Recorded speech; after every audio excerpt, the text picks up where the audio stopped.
I always like to take a moment to pause and just look at everyone. You look terrific.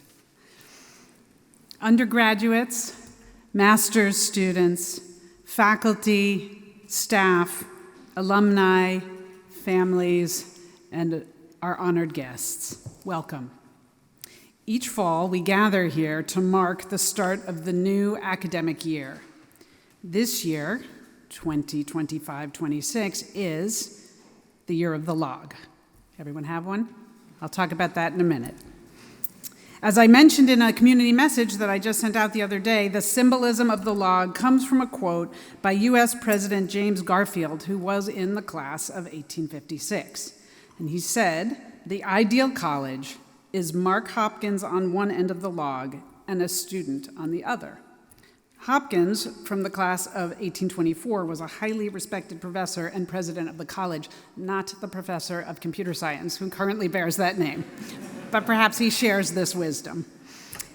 I hope you enjoy the tiny logs we just gave to you as a symbol of the year. Thank you to Professor Nugent, who personally and very sustainably cut every single one of them from his home woodpile. He and Professor Idan Dekel, as organizers of the initiative, are doing a lot to make it both educational and fun. And this is a shout out that we will have a log jam dance party at some point this year, where I hope you'll all come and dance with me, because I really like to dance. The idea behind the symbol of the log is truly dear to my heart. Some of the deepest learning, we believe, here at Williams comes from interaction and conversation.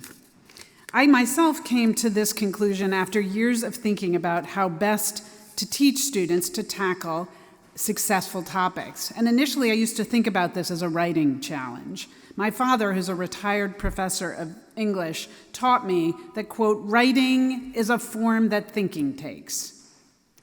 Now, how many times do you sit down to write something without the foggiest idea of what you want to say? Say, for example, a speech to the graduating senior class, and you actually use the writing process itself to figure out what it is you want to say. Writing is a form that thinking takes. And I think my father was really right about that, and it's actually one of the things that I spend a lot of time in my classes teaching.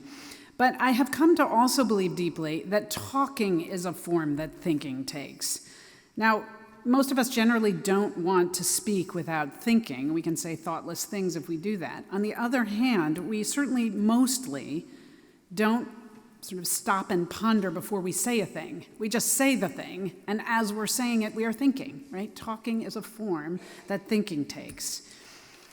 This is the basis for the history seminar that I'm teaching this fall myself, that through conversation and through writing, we deepen our thinking. It's the animating idea behind so much of what we do here at Williams. Acts of expression, whether that's writing or speaking or other forms of artistic expression, even athletic performance, are all forms that thinking takes. They're all forms that learning takes. And that really, at its heart, is the essence of the log, that we learn here at Williams through these close interactions with each other as we deepen what we know together. The log is also a place to question things. While I was planning my own course, I had to grapple with some really tough questions of my own. One that's relevant to us here today has to do with technology. Now that AI can produce at least a plausible answer to many of the questions that you address in your classes and that I will address in mine, and it can do it faster than we can on our own, who needs all this talking and writing and thinking anymore? Who needs to do that deep reflection?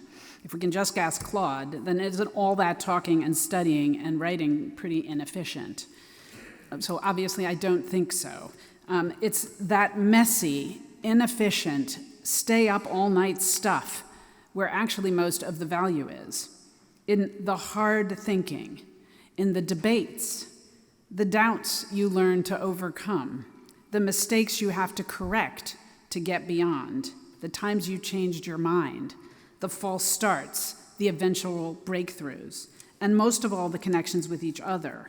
So much of your learning at Williams has come from that, from the conversations and engagements with each other. To be human is to learn, as much as it is to breathe and eat and sleep. It's utterly democratic. Every one of us does it. And the more we can do it to help people heighten and sharpen that faculty, the better off we will all be. We are doing this in classes and labs and studios, in office hours, with JAs and with entry mates, CDEs and grad arts fellows, coaches and staff members, alumni, and of course, each other. What happens here is thinking and learning, not just knowing. Expression and communication is a form that thinking takes. It's really a very egalitarian idea. There's no separate life of the mind monopolized by an intellectual elite. There's just life, and the mind is essential to living it.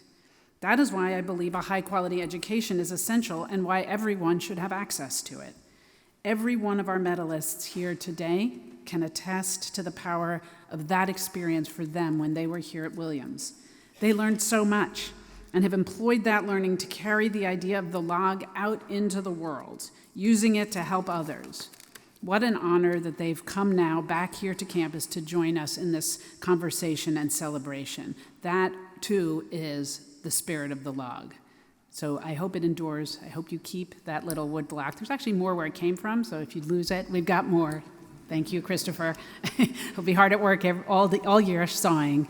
But I actually hope you keep it and treasure it and sort of can join in on, this is a little bit off script here, but I'm going to tell you that I was interviewed for the Eagle this summer, and I was fidgeting with the log that Christopher had so kindly given me several months before.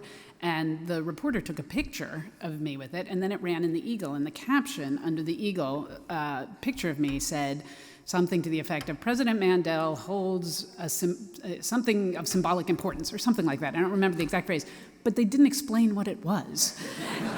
And I thought it was so funny because it was like, if you know, you know. So now you know. Keep that, treasure it, and have it be a symbol for you of what this senior year is going to be all about, but what your entire education's about, and what you do with it as you go forward. And that's really the gift we want for you. So thank you. May that all endure, and we will now enjoy a performance from Arden May Caldecott and Nathaniel Walsh.